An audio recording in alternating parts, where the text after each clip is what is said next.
आज बेटा हम लोग समझने वाले हैं हुड स्टोन ब्रिज के बारे में, यानी कि हुड स्टोन सेट। तो हुड स्टोन सेट क्या है बेटा? एक इंग्लैंड के वैज्ञानिक है बेटा हुड स्टोन। उन्होंने 4 प्रतिरोधों को क्या किया बेटा? संयोजित किया या उनका कॉम्बिनेशन किया। तो उसमें अज्ञात प्रतिरोध का मान निकाला। उनमें से एक ऐसा भी प्रतिरोध था जो कैसा था बेटा? अज्ञात, इसकी वैल्यू हमको पता नहीं थी। उन्होंने अपने इस सिस्टम के द्वारा, इस मेथड के द्वारा उस अज्ञात प्रतिरोध का मान निकाला। तो सबसे पहले हम लोग समझते हैं बेटा हुड स्टोन ब्रिज के बारे में। तो उन्होंने बेटा हुड स्टोन ब्रिज को एक समांतर चित्र पैरेललोग्राम में 4 प्रतिरोधों को संयोजित किया। कितने प्रतिरोध? 4 प्रतिरोध, P, Q, R और S। एक बार पुनः P, Q, R और S। अच्छा बेटा, उसके बाद A और C, जो इसका डायगोनल है, विकर्ण है बेटा A और C, उस पर एक बैटरी जोड़ दी E, उस पर एक की लगा दी बेटा केबल। क्या लगा दी बेटा? अब बेटा अब हमने क्या किया? इसमें करंट फ्लो किया। अब इसमें करंट फ्लो किया, केबल को जब ऑन किया तो उसमें धारा फ्लो होने लगी, विद्युत धारा प्रवाह होने लगी। उसके बाद हमने क्या किया बेटा? K2 जो लगी हुई है, K2 जो की लगी हुई है, इसको हमने ऑन कर दिया। अच्छा, इसको जब हमने ऑन कर दिया तो हमने देखा क्या कि जो गैल्वेनोमीटर लगा होता है इसमें कोई विक्षेप या डिफ्लेक्शन प्राप्त जैसे जैसे कोई नदी हो बेटा और पानी बह रहा हो, तो उसके ऊपर जो पुल बना हुआ है, सेतु बना हुआ है, उस पर कोई फर्क नहीं पड़ता है। उसी प्रकार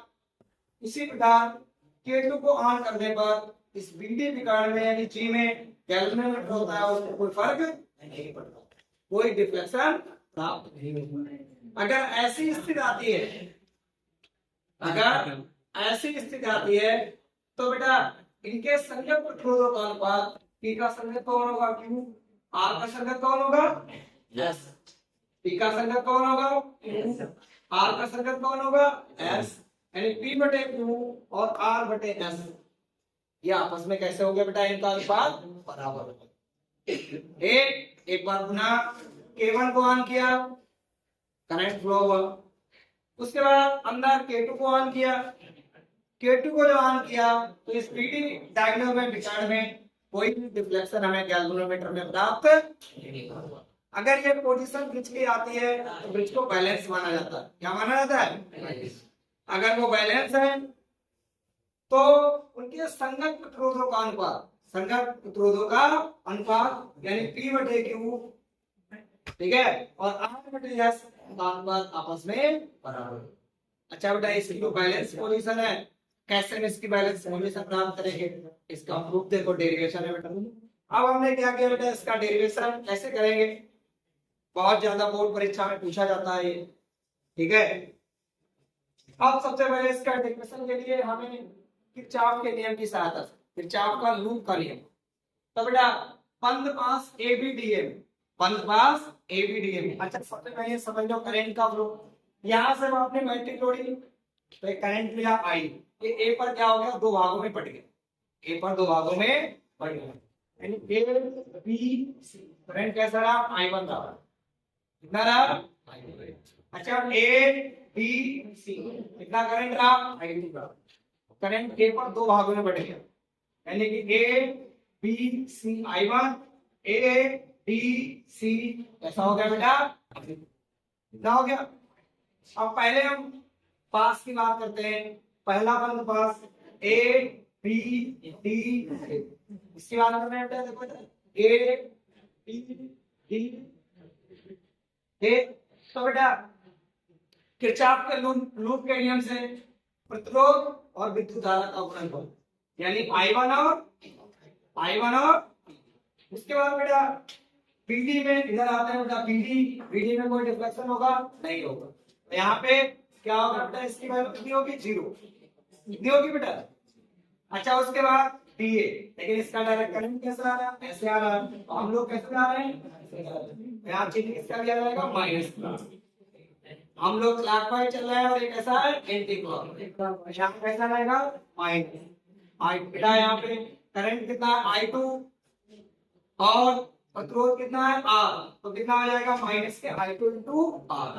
बेटा किरचॉफ का फर्स्ट नियम क्या है, जंक्शन पर करंट कितना होता है जीरो, कितना होता है जीरो, माइनस का I1 इक्वल टू माइनस का उतर जाएगा तो किसका हो जाएगा I2 R, समीकरण नंबर 1। उदाहरण की बात समझ में आई सबको। इसी प्रकार हम दूसरा रूप कह रहे हैं बेटा B C D और B, B C D और B C D और B, ये वाला रूप कह रहे हैं। ठीक, अब यहाँ पे I1 और Q किरचॉफ का दूसरा नियम, करंट और रेजिस्टेंस का मल्टीप्लाई, करंट और रेजिस्टेंस का मल्टीप्लाई। उसके बाद I1 Q, उसके बाद चलते हैं बेटा इधर C से D की ओर। यहाँ पे बेटा करंट का डायरेक्शन C से D की ओर, लेकिन करंट कैसा है अपोजिट है, ऐसा है, तो यहाँ से किसका आएगा नेगेटिव का, यानी I2 और जो रेजिस्टेंस है प्रतिरोध है उसका। अच्छा बेटा जंक्शन पर करंट कितना होगा जीरो, करंट कितना होगा जीरो, माइनस का उतर जाएगा तो इसमें समीकरण नंबर 2। अब हमने क्या किया बेटा एक और दो को समीकरण एक बार दो को हमने क्या कर दिया डिवाइड कर दिया, समीकरण एक और दो को क्या कर दिया बेटा डिवाइड। अब I1 की ऊपर I1 के ऊपर रहेगा I1 क्यों इधर I2 ऊपर रहेगा, इधर I2s, I1 से I1 कैंसिल, I2 से P बटे Q बराबर R बटे S। ये रूट स्टोन सिद्धांत की कौन सी बेटा पोजीशन है, रूट स्टोन सेट की कैसी पोजीशन है बेटा, संतुलित अवस्था, यानी कि बैलेंस, ऐसे है बेटा बस।